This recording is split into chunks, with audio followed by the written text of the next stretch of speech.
하나님의 말씀 마태복음 5장 7절 말씀입니다. 마태복음 5장 7절 말씀입니다. 제가 봉독해 드리겠습니다. 긍휼히 여기는 자는 복이 있나니 그들이 긍휼히 여김을 받을 것이며. 하나님, 오늘 한 구절의 말씀을 우리에게 주셨습니다.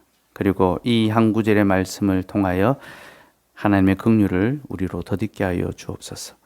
이 말씀의 부유한 비밀을 가르쳐 주시옵고 또 이 말씀의 부유한 은혜를 행하는 저희들 되게 하여 주옵소서.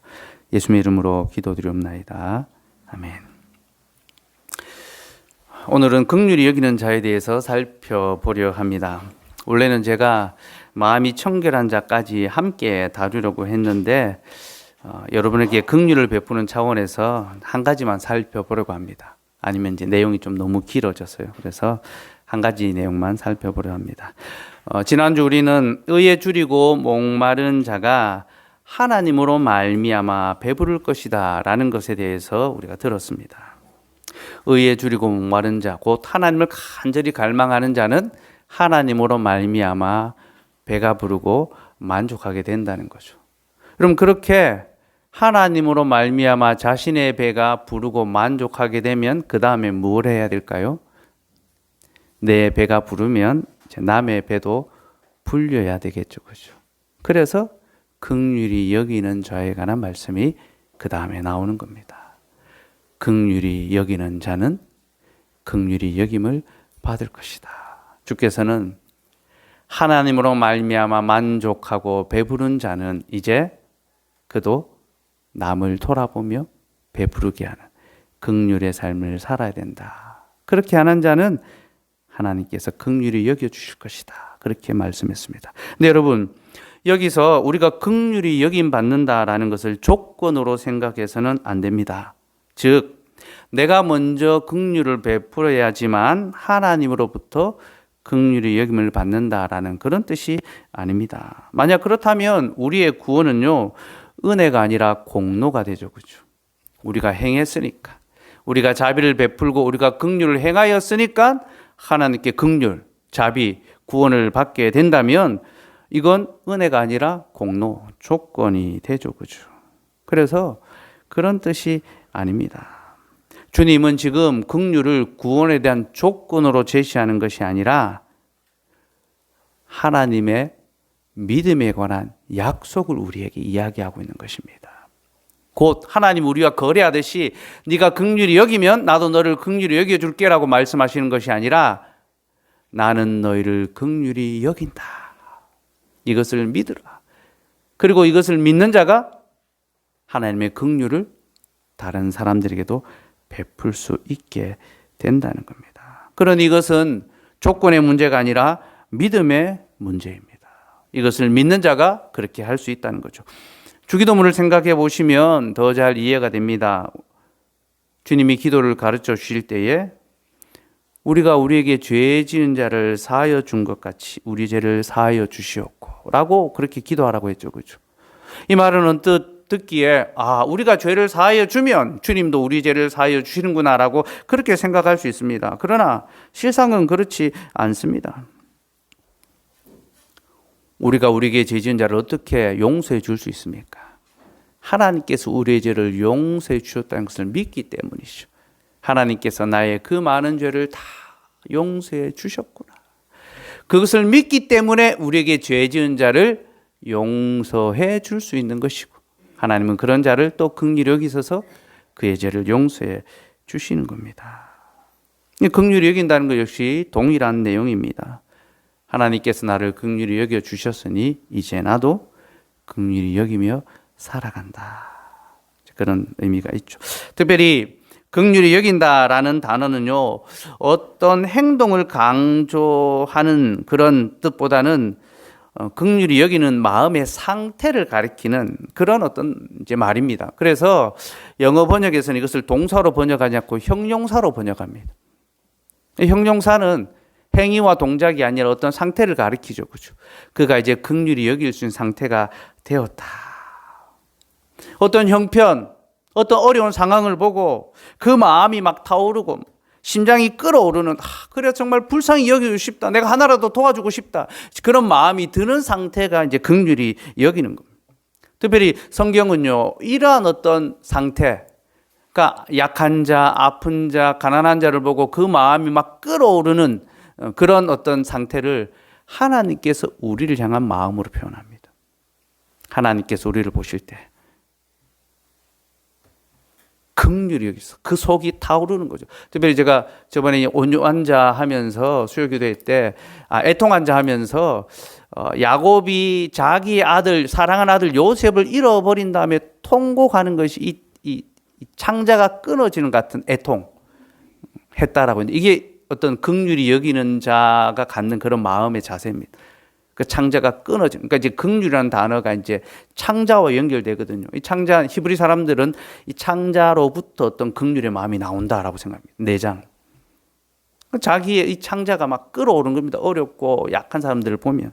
하나님께서 우리를 보실 때 우리의 영혼의 가난함과 우리의 삶의 비참함, 죄로 말미암아 비참한 가운데 있는 우리를 보시고 그 마음이 막 끓어오르시고 아프신 거죠.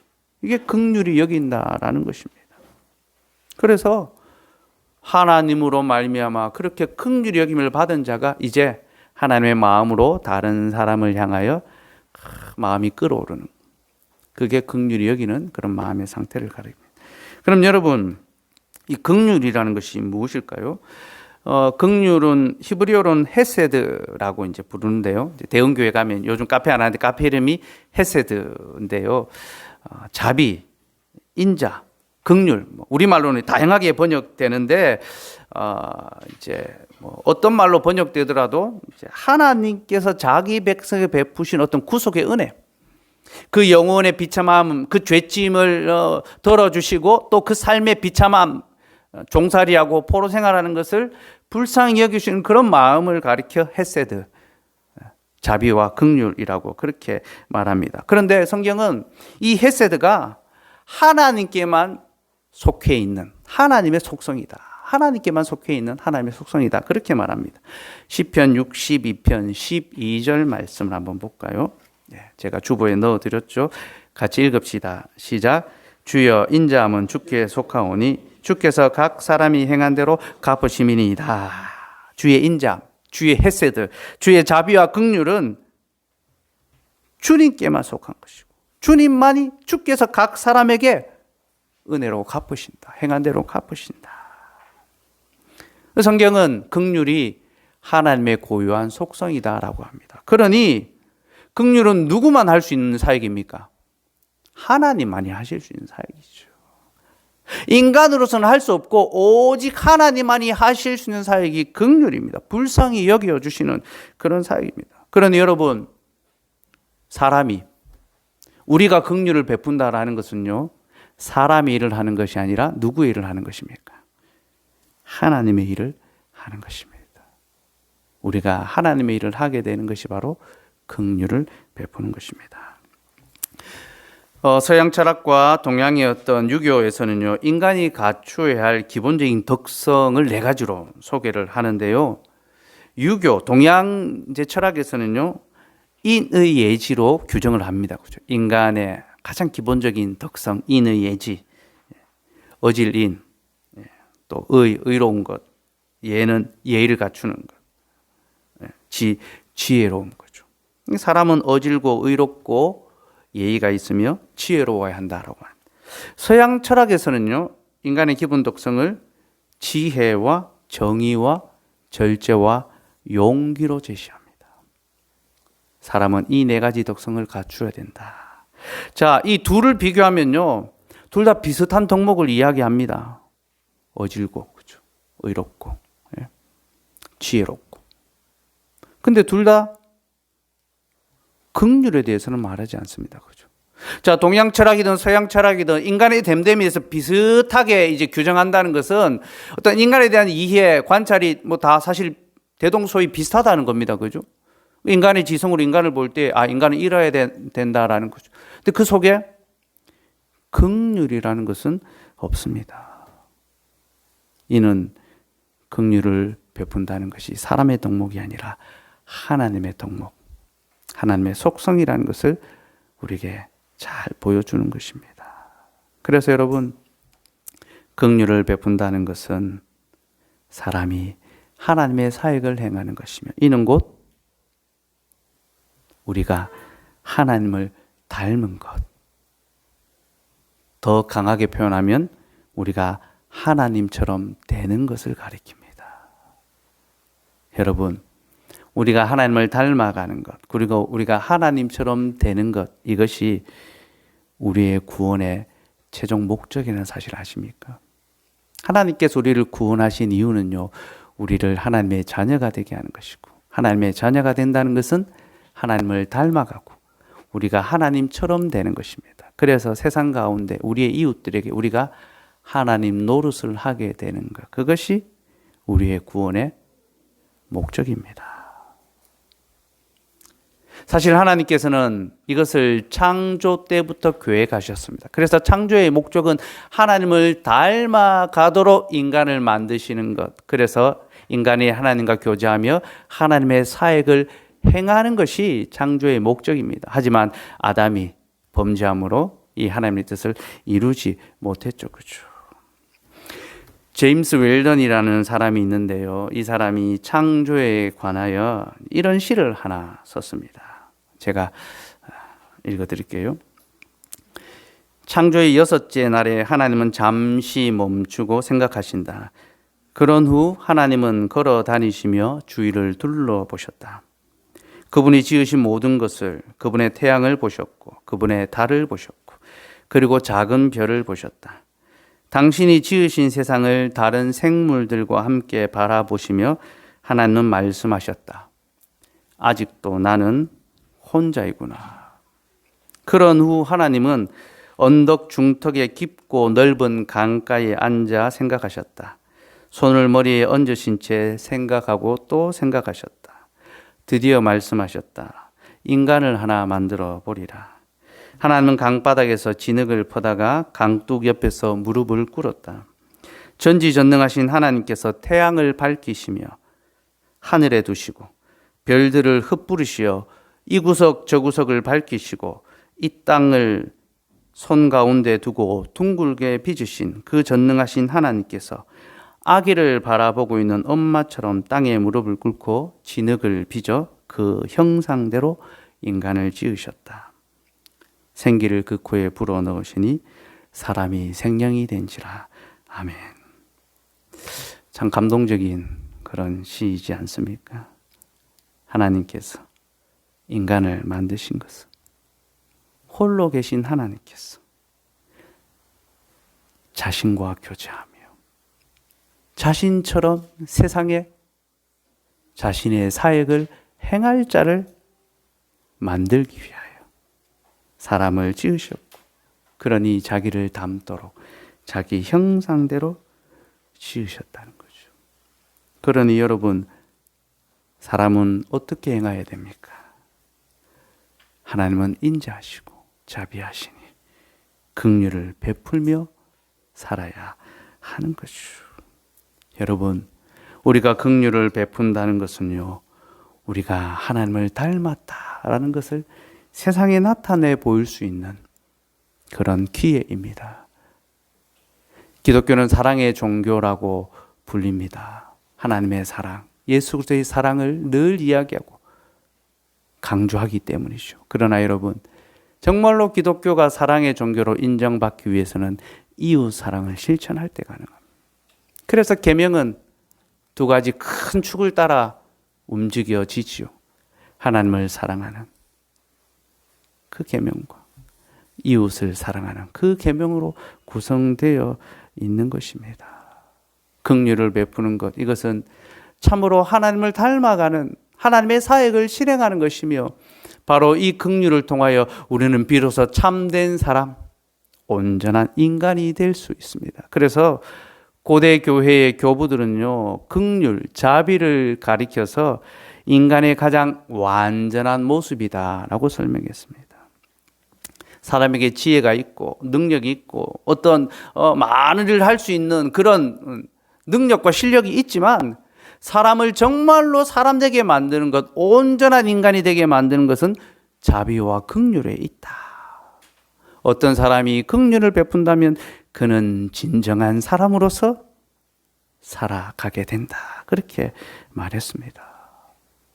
긍휼이 하나님의 형상으로 우리가 이 땅을 살아가는 우리의 참된 사람됨의 증거라는 것을 기억합시다. 그렇다면 여러분, 긍휼을 베푼다는 것이 구체적으로 무엇을 가리킬까요?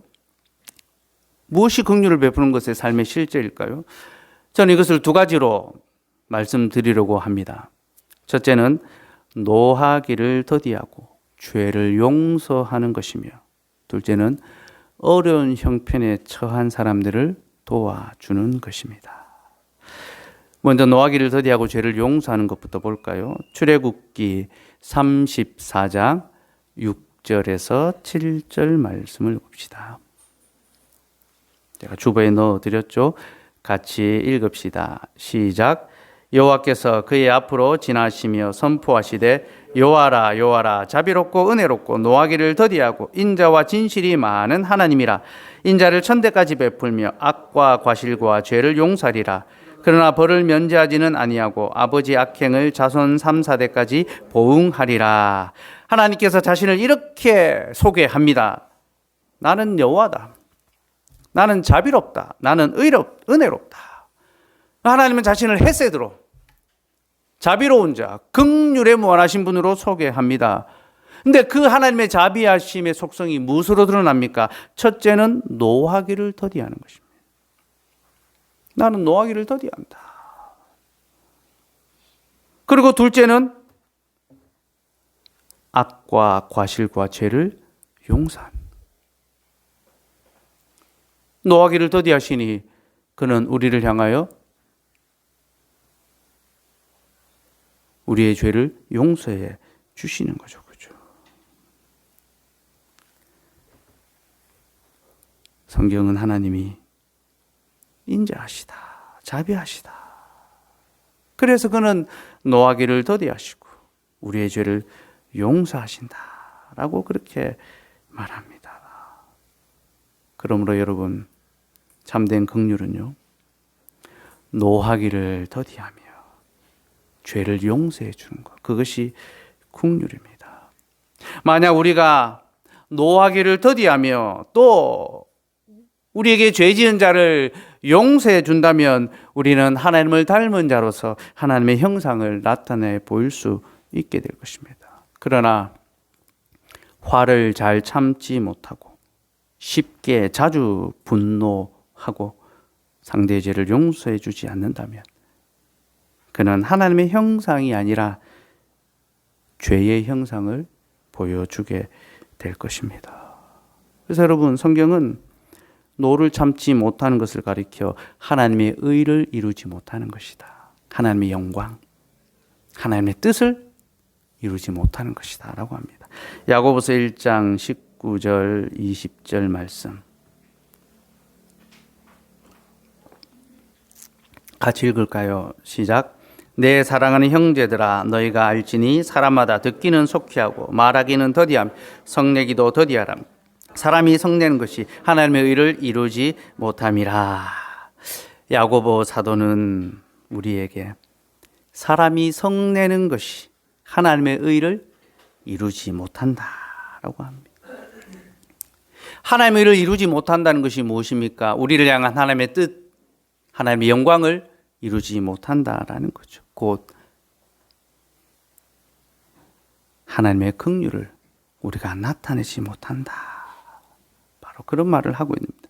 그래서 그는 사람마다 듣기는 속히 하고 말하기는 더디하라 라고 그렇게 말합니다. 이는 사람이 어떤 분노가 말로 말미암아 촉발된다는 것을 보여주는 거죠. 어떤 내 감정이 상하면 그 상한 감정을 말로 쏟아내면 분노가 더 이제 가라앉는 것이 아니라 더 심화되고 더 이제 강화되는 거죠. 그렇죠? 여러분, 우리는 살아가면서 마음이 상한 일을 많이 겪게 됩니다. 상처를 많이 입으며 살아가죠. 남편과 아내 사이에, 부모 자식 간에, 친구와 친구 사이에, 직장 상사와 동료들 간에, 우리는 수많은 관계와 상황 속에서 살아가며 또 그 속에서 마음 상하는 일을 적잖이 겪습니다. 서운한 일도 있고, 속상한 일도 있고, 답답한 일도 있고, 억울한 일도 있기 마련입니다. 근데 여러분, 그럴 때마다, 우리의 마음이 상할 때마다 우리의 감정을 말로 다 표현하기 시작한다면 우리는 결코 사람들과 더불어 살아가지 못할 것입니다. 그런 세상은 지옥과 같은 그런 세상이겠죠. 그렇죠? 자기 감정을 추스르지 못하고 있는 그대로 다 표출하는 사람들은요, 매우 유아적인 그런 사람들입니다. 이런 사람들은 남을 이해하기보다 항상 남이 자기를 이해해 주기만을 바랍니다. 내 상황이 이렇고 내 감정이 지금 이러니까 너는 나를 이해해야 된다. 그렇게만 요구하고 화를 내고 상대가 그것을 수용하기를 바랍니다. 그렇죠?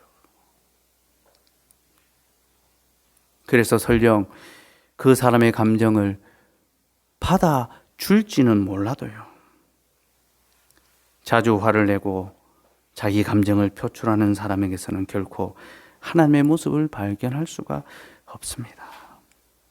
그런 사람에게서는 하나님의 인자하심이 아니라 항상 자기 감정에 과몰입해 있는, 항상 자기의 기분에만 집중해 있는 그런 건드리면 터지는 야수의 형상만 발견할 따름입니다.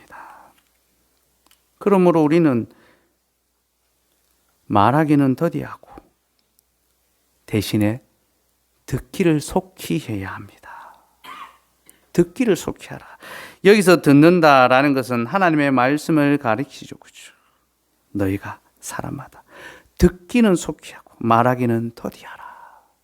그러니까 자기 감정을 말하기보다 하나님 말씀 듣기를 더욱 속히 하게 되면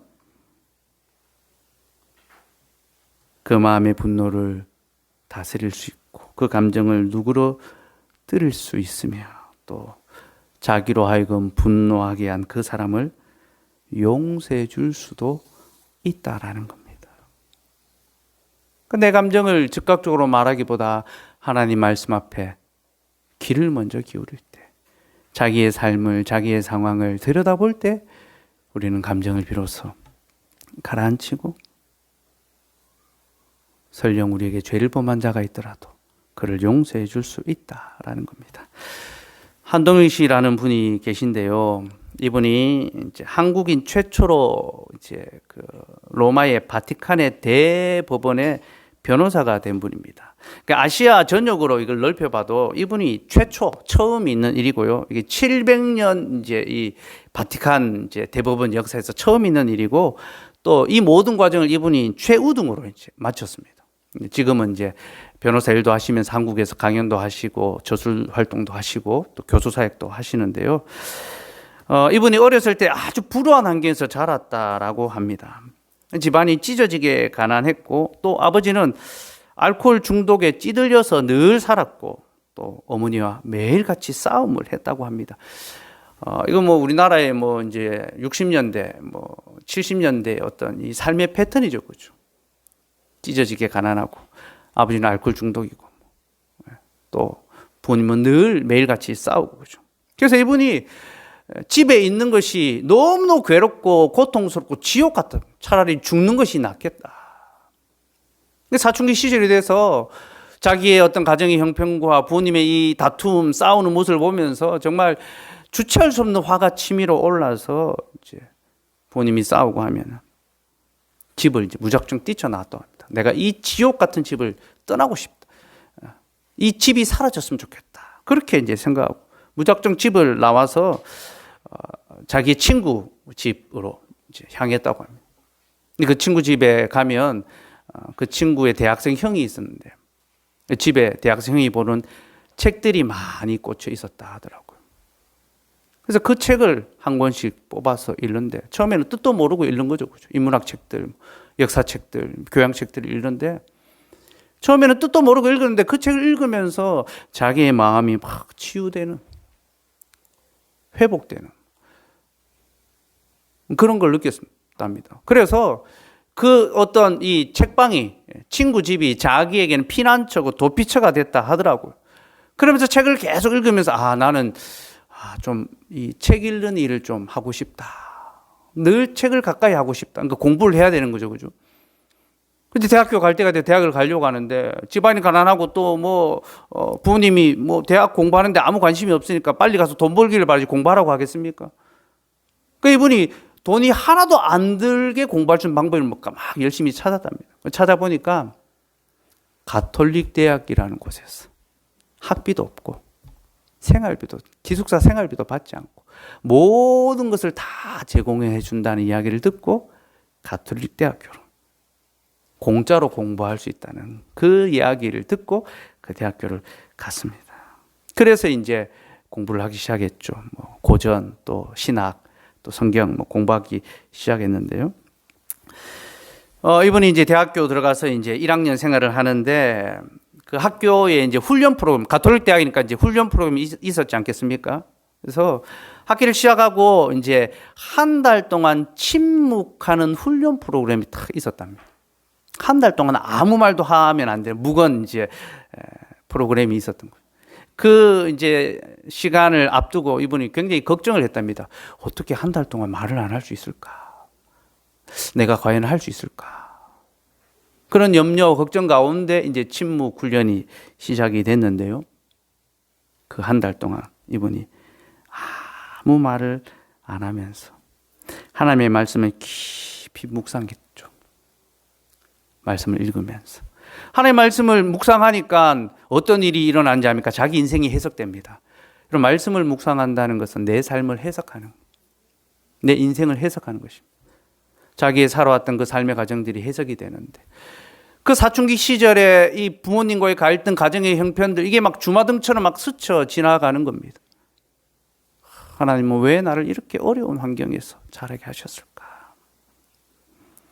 근데 그런 어떤 이 자기가 걸어온 삶을 되짚어 보면서 처음에는 억울하기도 하고 속상하기도 했겠죠. 그런데 점점 그 말씀이 자기의 마음을 누그러뜨리고 또 자기의 마음 깊은 곳에 있는 어두움을 마주하게 하더랍니다. 자기의 마음의 가장 깊은 곳에 부모님에 대한 미움과 원망이 있었던 거죠. 왜 우리 부모는 나를 이렇게 했을까? 그러니까 그게 자기 인생의 가장 큰 발목을 잡는 거고 그 중심의 가장 큰 어두움과 또 모든 이 자신감을 상실하게 만드는 이 쓴뿌리였던 거죠. 그것을 마주하면서 하나님께서 치료해 주시고 회복시켜 주시고 그러면서 처음에는 부모님에 대해서 용서하는 마음을 이제 갖게 됐는데 조금 더 지나니까요. 자신이 부모님을 향하여 행하였던 모든 악행이 생각나는 겁니다. 부모님 말씀에 순종치 않고 때로는 성질내고 화내고 했던 그 모든 것들이 생각이 나서 자신의 그 불손했던 행동과 잘못을 진심으로 회개하고 그 시간이 마치고 난 다음에 부모님에게 가서 용서를 구하고 관계를 회복했다 하더라고요. 이분이 이 기숙사 대학교로 가면서 이제 다시는 부모님 안 본다 생각하고 갔답니다. 그런데 이 시간을 보내면서 내가 부모님한테 잘못했구나. 자기의 잘못을 깨닫고 돌아가서 용서를 구하고 다시 아버지와의 관계가 회복되고 회복된 관계를 또 누려갈 수 있었다라고 합니다. 사랑하는 여러분, 우리가 자신의 감정에만 집중하다 보면요, 우리는 우리의 문제가 무엇인지를 발견하지 못합니다. 그러나 하나님의 말씀에 귀를 기울이고 우리의 입을 닫으면요, 비로소 들리지 않던 것이 들리고 보이지 않던 것이 보입니다. 곧 우리를 향한 하나님의 그 무한한 사랑의 음성, 세상 천지에 나를 사랑해 주는 사람 하나 없었어라는 그런 불만과 불평이 나온다 하더라도 나는 너를 사랑한다 라는 그 말. 나는 왜 이렇게도 박복하게 살았는가? 그런 억울한 마음이 막 솟아날 때에 하나님께서 내가 너를 긍휼히 여기고 내가 너에게 복을 베풀었노라. 자신을 향한 하나님의 무한한 긍휼과 자비를 발견하게 되죠. 그러면 그 역시 남에게 긍휼을 베풀 수 있게 됩니다. 그렇죠? 내가 긍휼을 입었으니 내가 긍휼을 나누어야 되겠다. 여러분, 우리는 하나님 앞에 늘 죄사함의 용서를 구합니다. 우리는 용서받아야 할 죄가 많습니다. 죄를 많이 짓기 때문이죠. 네, 여러분, 우리가 용서받아야 할 죄가 많다는 것은요, 우리가 용서해야 할 죄 역시 많다라는 것을 의미합니다.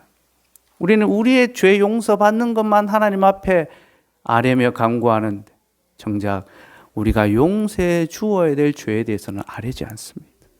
우리는 그것도 구해야 합니다.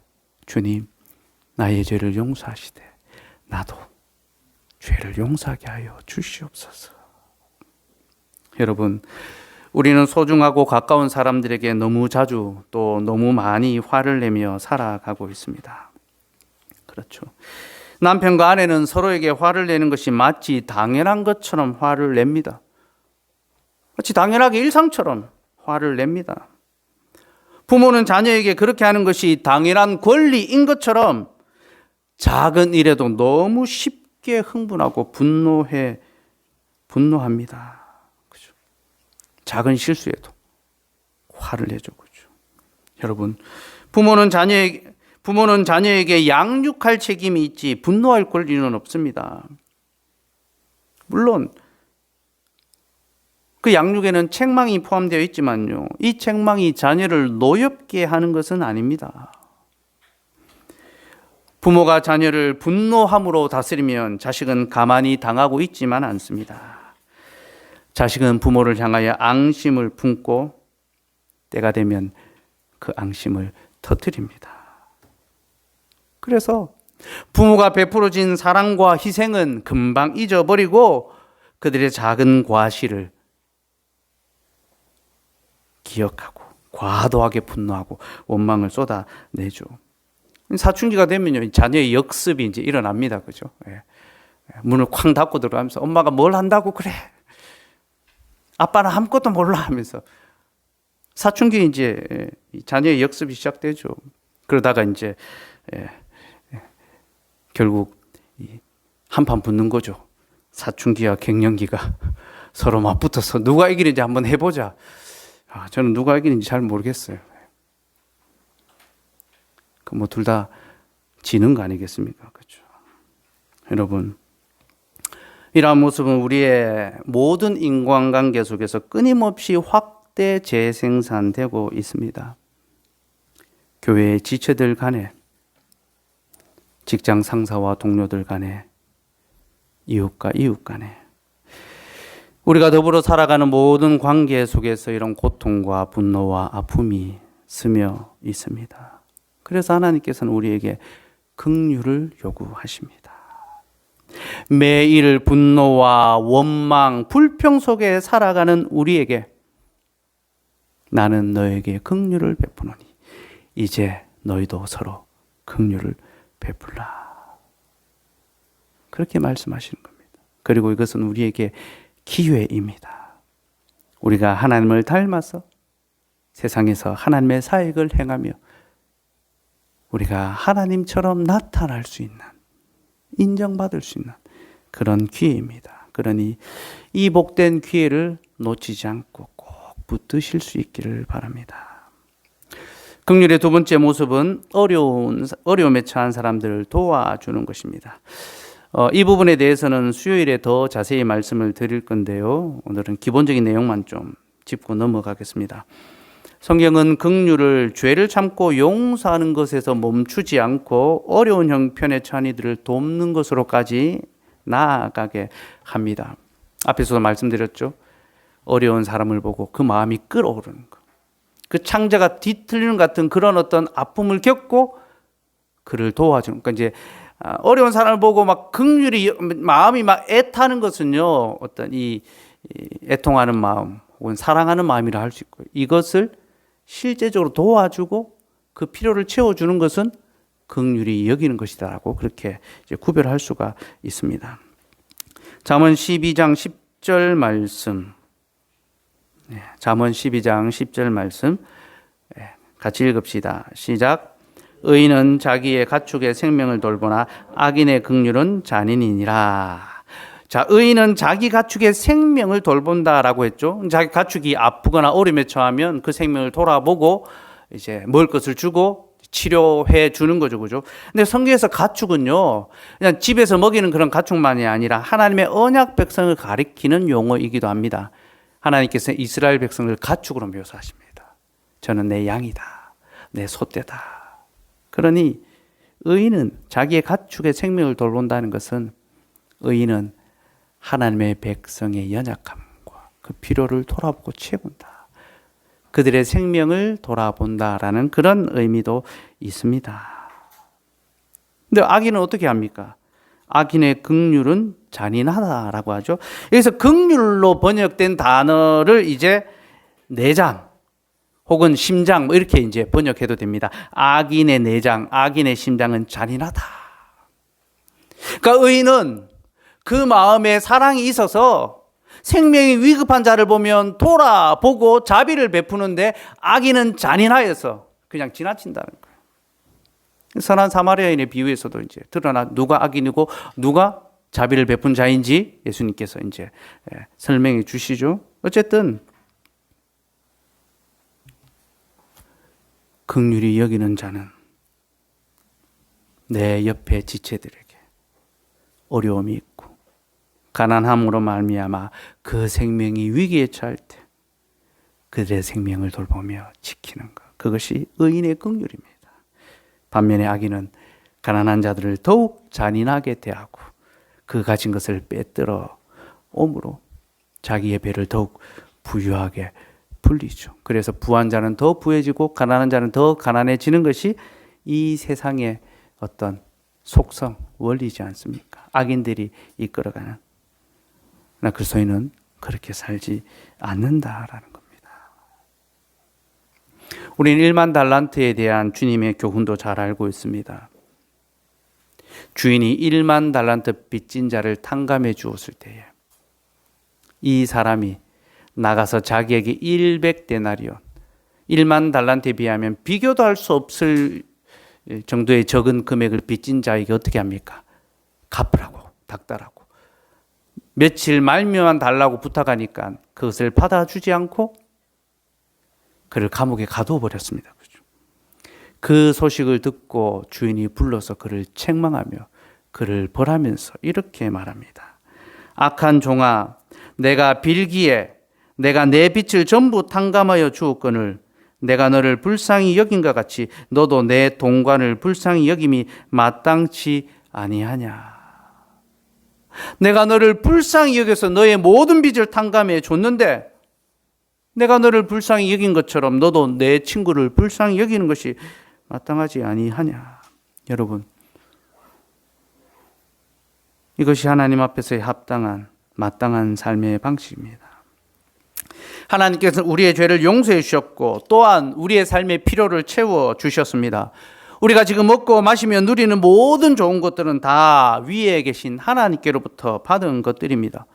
하나님이 주셔서 우리는 이 땅의 삶을 누리고 있습니다. 그러니 이제 우리는 이것을 우리만 누릴 것이 아니라 하나님의 백성들과 함께 나눌 수도 있어야 합니다. 칼빈 선생은 우리가 노동해야 하는 이유를 바로 여기서 찾았습니다. 그는 우리가 세상에서 수고하며 노동할 때 그에 합당한 싹, 그 대가를 받게 되는데 이 열매, 이 싹은요, 세상이 주는 것이 아니라 하나님께서 세상을 통하여 우리에게 주시는 것이다 라고 합니다.